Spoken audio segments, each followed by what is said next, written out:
کتابوں میں واقعہ لکھا ہے،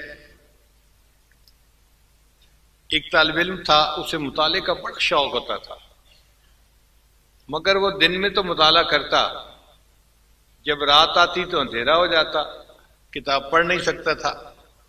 اس کو بڑا افسوس رہتا، اگر کوئی لائٹ کا بندوبست ہو جاتا تو میں رات میں بھی کتاب کا مطالعہ کرتا۔ سوچ سوچ کے اس کے ذہن میں خیال آیا، ایک ہندو دکاندار ہے، بڑی دکان ہے اس کی، اگر وہ اپنے دروازے پر ایک چراغ رات کو جلا دیا کرے تو روشنی کا بندوبست ہو جائے گا اور میں کتاب پڑھ لیا کروں گا۔ اس نے ہندو سے جا کر بات کی کہ آپ کی دکان میں لاکھوں کا مال پڑا ہوا ہے، چوری کا خطرہ ہے، آپ اگر ایک چراغ جلا دیا کریں تو میں ساری رات پہرا بھی مفت میں دوں گا اور چراغ کی روشنی میں اپنی کتاب بھی پڑھ لوں گا، میرا بھی کام ہو جائے گا، آپ کا بھی کام ہو جائے گا۔ ہندو نے بات کو مان لیا۔ طالب علم بڑا خوش کہ روشنی کا بندوبست ہو گیا۔ اس زمانے میں بجلی نہیں ہوتی تھی تو رات کو اندھیرا ہو جاتا تھا۔ خیر، ایک سال وہ طالب علم عشاء کے بعد دکان کے دروازے پر جا کر بیٹھتا اور ساری رات مطالعہ کرتا۔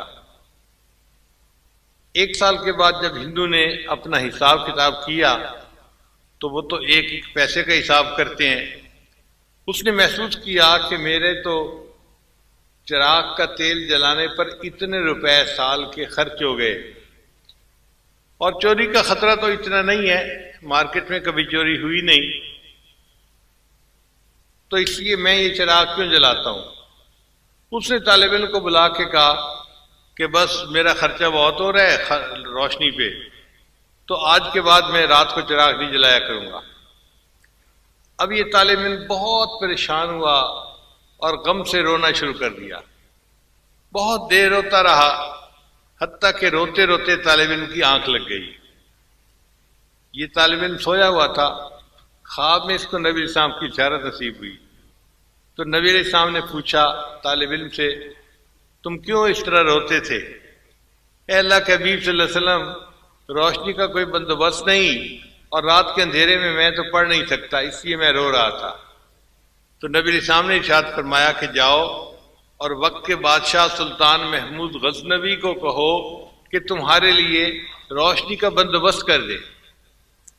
طالب علم نے خواب میں کہا، اے اللہ کے حبیب صلی اللہ علیہ وسلم، میں اس کو جا کر پیغام دوں گا بھی صحیح، وہ کیسے بات کو مانے گا کہ یہ بات میں آپ کی طرف سے پہنچا رہا ہوں، اس کو یقین ہی نہیں آئے گا۔ تو نبی اسلام نے فرمایا، اچھا محمود غزنوی کو جا کر کہنا کہ نبی اسلام نے ارشاد فرمایا ہے کہ تم ہر رات 5000 مرتبہ درود شریف پڑھا کرتے تھے اور تمہارا یہ تحفہ مجھے پہنچتا تھا، چند دن سے تمہارا یہ معمول قضا ہو رہا ہے، اگر یہ بات سچ ہے تو تم یہی سمجھو کہ یہ پیغام نبی اسلام نے مجھے پہنچایا ہے۔ وہ طالب علم سلطان محمود غزنوی کے پاس گیا اور اس کو جا کر اس نے کہا کہ آپ چراغ جلائیں۔ سلطان محمود غزنوی نے وہی بات کہی، بھئی میں کیوں جلاؤں، جی آپ کو نبی اسلام نے حکم فرمایا ہے۔ سلطان محمود غزنوی نے کہا کہ مجھے کیسے یقین آئے کہ یہ نبی اسلام کی طرف سے پیغام ہے۔ تو طالب علم نے کہا کہ جناب آپ ہر رات میں 5000 مرتبہ درود شریف پڑھتے تھے، نبی علیہ السلام نے فرمایا چند دن سے یہ تحفہ نہیں پہنچ رہا۔ تو سلطان محمود غزنوی کی آنکھوں میں آنسو آ گئے کہ یہ میرا عمل ایسا تھا جو میں نے کبھی اپنی بیوی کو نہیں بتایا، میرے سوا کوئی نہیں جانتا تھا، اگر نبی علیہ السلام نے یہ فرمایا ہے تو 100% سچ فرمایا ہے، لہذا سلطان محمود غزنوی نے روشنی کا انتظام کیا اور بچے نے اس روشنی میں پھر رات کو پڑھنا شروع کر دیا۔ تو ان طلباء کو نبی علیہ السلام کے دربار میں اتنی پذیرائی حاصل ہے، اتنی، اس لیے طلباء جو دعا مانگتے ہیں وہ قبول ہوتی ہے۔